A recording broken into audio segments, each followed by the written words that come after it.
हमारे यहाँ दिल्ली में जो हमारी चयन समिति की बैठक है और सारी की सारी टिकटें डिक्लेयर होने वाली हैं। और जैसा कि डेटें आई हैं उससे मुझे लगता है कि बहुत अच्छा रहा मध्य प्रदेश के लिए कि उन पहले चरण में ही 19 अप्रैल को यहाँ पर चुनाव की डेट है। और बहुत जल्दी हम इसलिए भी फ्री हो जाएंगे क्योंकि अप्रैल में फिर भी उतनी गर्मी नहीं पड़ती जितनी गर्मी मई में पड़ती है, और समय भी कम होने के कारण अच्छा चुनाव हो जाएगा। 30 दिन काफ़ी, 1 महीना काफ़ी समय है अभी, और हो जाएगा। यदि अगर यही चीज़ मई और जून के आस में चलिए, लास्ट मई या फर्स्ट जून में जाती, तो मुझे लगता है कि कैंडिडेट के लिए और परेशानियां होती हैं, बहुत मेहनत करना पड़ती है, धूप भी बहुत ही है, कार्यकर्ता भी बहुत परेशान होते हैं। आम मतदाताओं के पास भी जो हम लोग जाते हैं तो वो भी कई बार परेशानियां महसूस कर सकते हैं। पर ऐसी स्थिति में मुझे लगता है कि जो डेट मध्य प्रदेश को मिली है बहुत ही अच्छी मिली है। कांग्रेस की अपनी पूरी तैयारी है, कांग्रेस कहीं ऐसा नहीं है कि तैयार ना हो। 18 तारीख को फाइनल लिस्ट आने वाली है। आपका नाम भी है क्या, बता पाएंगे आप? ऐसा मुझे जानकारी मिली है कि एक पैनल बना हुआ है, पैनल में हमारे कुछ वरिष्ठ नेताओं के नाम है, उसमें एक नाम कहीं मेरा भी वहाँ पर है। अब ये तो तय चयन समिति को करना है कि वो क्या निर्णय लेते हैं। आपके मुद्दे क्या होंगे जबलपुर के, अगर हम मान लें कांग्रेस के लिए? तो ये तो वैसे भी राष्ट्रीय चुनाव है और राष्ट्रीय चुनाव में राष्ट्रीय मुद्दे ही चलते हैं, इसमें लोकल मुद्दों का उतना महत्व नहीं रहता। पर एक पॉइंट बनता है अपने क्षेत्र का, अपनी लोकसभा का विकास, और उस विकास पे लेके जो बात सामने आ रही है तो उसमें बहुत से राष्ट्रीय मुद्दे, हमारे स्थानीय मुद्दे बनते हैं।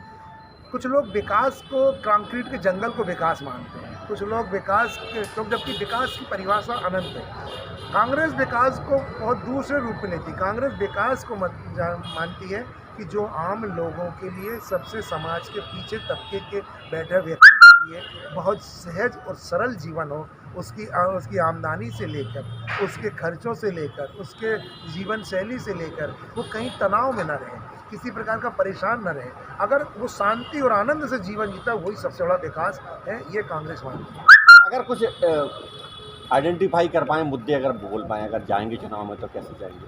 सबसे पहले रोजगार। हमारे यहाँ तीन हमारी जो बड़ी बड़ी फैक्ट्रियाँ हैं, जो 20 साल, यहाँ 1996 से भारतीय जनता पार्टी का सांसद है, जो आज 28 साल होने को जा रहा है, परंतु उस व्यक्ति ने कहीं ये प्रयास नहीं किए कि हमारी GCF में क्या हो रहा है, हमारी व्हीकल फैक्ट्री में क्या हो रहा है, हमारी ऑर्डिनेंस फैक्ट्री में क्या हो रहा है। और ये सारी जगहों पे जहाँ एक समय ये था कि रोज़गार की भरमार थी और लोग इसमें काम करते थे। हाँ, ये 28 सालों में एक भारतीय जनता पार्टी के किसी सांसद ने प्रयास नहीं किया कि रिसाई हमारी इंडस्ट्रियल एरिया का क्या हो रहा है, हमारे जो बरेला के आगे बनी है मनेरी, उसका क्या हो रहा है, चाहे वो चरगवा में, उसका क्या हो रहा है, कभी इनका ध्यान नहीं दिया। साथ में जो लोकल विकास की बात भी आती है, आप लोगों को 28 साल लग गए उनको खाली यहाँ फ्लाई ओवर ब्रिज बनाने में, जबकि ये तो 8 साल के अंदर भी फ्लाई ओवर ब्रिज बन सकता था। यहाँ मुद्दा अगर हम देखें तो हमारा जो राष्ट्रीय पैसा आया था स्मार्ट सिटी का, उस स्मार्ट सिटी में कहाँ है स्मार्ट सिटी हमारी? वो हमारा राष्ट्रीय पैसा था जो प्रधानमंत्री मनमोहन सिंह जी के द्वारा दिया गया था। सीवर लाइन जिसको 2012 में बनकर तैयार हो जानी थी, वो सीवर लाइन आज वो नीचे रह रह के उसकी भ्रूण हत्या हो गई। ऐसे बहुत से अनेक है। तो ये सबसे पहले तो रोजगार, दूसरा विकास में, विकास का मतलब है उपयोगिता, कि हमारी विकास की उपयोगिता क्या है। शहर में जितनी प्रकार की अवैध कॉलोनी बनी है जिसने हमारे आने जाने की यातायात व्यवस्था को ठप किया है, हमारे पानी के लेवल को समाप्त किया है, ये सारी समस्या जो है सामने खड़ी है, जिसका अभी हम यही कह सकते हैं कि ये सारी चीज़ें होनी थी जो नहीं हो पाई। अब कैंडिडेट को कितना चुनौतीपूर्ण मानते हैं बीजेपी को?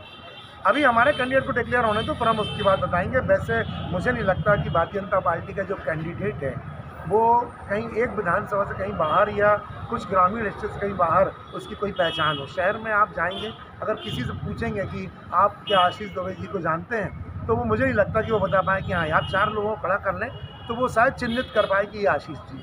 आपके मेयर का दल परिवर्तन हो गया, उसका कुछ नुकसान होगा क्या?